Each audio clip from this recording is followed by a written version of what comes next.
At the end of the first episode, Ash sees a golden bird cross the sky. In this one, he tells Professor Oak what he saw, and the show points at an Articuno. Wrong color, wrong bird. But in 1997, Articuno was the only answer that existed. Episode 2 also introduces the 3 people who will chase him for 1,000 episodes, and the only Pokemon in the show who talks.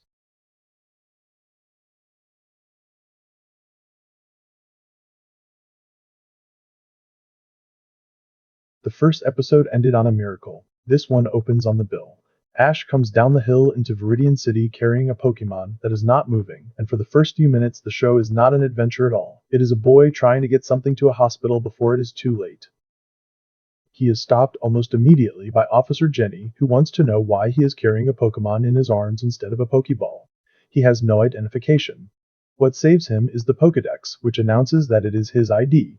The first time the show explains that the thing in his pocket is a license as well as an encyclopedia. Ash has one Pokemon and it is the only card he could show anybody. Pikachu's first card is Base Set 58, drawn by Mitsuhiro Arita, who also drew the base set Charizard.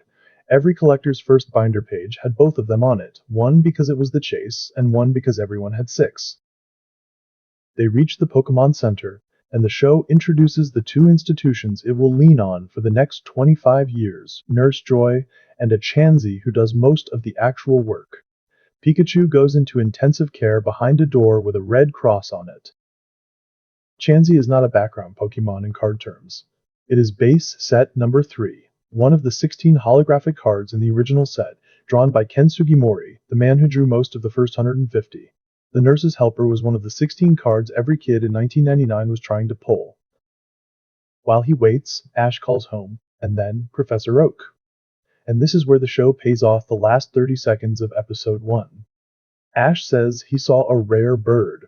Oak tells him to stop talking nonsense, that trainers search their whole lives without seeing one.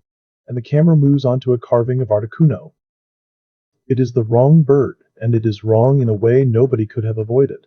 What Ash actually saw belonged to a generation the games had not reached, so the only legendary birds that existed to point at were the 3 from Kanto. The show would spend years quietly not clarifying it. Then Misty arrives, carrying the remains of her bicycle, which Ash borrowed and returned as a piece of modern sculpture. The running joke that will outlast most of the cast starts here, and it starts as a genuine grievance rather than a joke. And then the lights go out. 3 people come through the wall of a hospital to steal the patients, a woman, a man, and a cat who talks. Team Rocket get an entrance, a motto, and a hot air balloon, and the show decides in one scene that its villains will be funny rather than frightening. Meowth is the only Pokemon in the show who speaks, and his cards track the same career.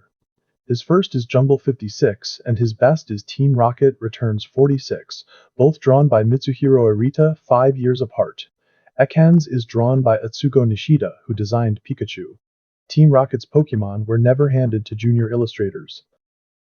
Ekans and Coughing do the actual work, which is worth noticing because it is the first time the show demonstrates type advantage as a plot device rather than a rule. A poison snake and a floating ball of gas against a room full of sleeping, injured Pokemon is not a fair fight, and is not meant to look like one. Misty throws a Pokeball, and what comes out is a Goldeen. On a tiled floor, indoors, it flops, achieves nothing, and gets recalled, and it is the funniest thing in the episode precisely because the show plays it completely straight. Goldeen's first card is Jungle 53, drawn by Kagamaru Himeno, and it is a water type with an attack that only works in water. The card is honest about the same limitation the episode is making a joke of. Jungle is also where a lot of the cards in this episode live, because Jungle is the set that cleaned up everything base left out. The rescue is the best idea in the episode. The Pokemon Center runs on Pikachu, a row of them powering the building, and Ash's Pikachu, half dead an hour earlier, joins them and puts everything it has into the machine. The thing that could not stand up in Act 1 wins Act 3 by generating electricity. Team Rocket leave through the roof, which becomes the way they leave every time. The Pokemon Center is destroyed, every Pokemon in it is saved, and nobody involved treats either fact as especially remarkable. The show has found its shape 20 minutes into its second episode. And on the way out of town, a Caterpie. It is the last thing the episode shows you and the first thing Ash will ever actually catch. Caterpie's scarcest card and Pidgeys are both from Legendary Collection, both drawn by Ken Sugimori, the same set that holds the scarcest card of 8 of the 10 Pokémon in Episode 1. That set keeps turning up, and it will keep turning up.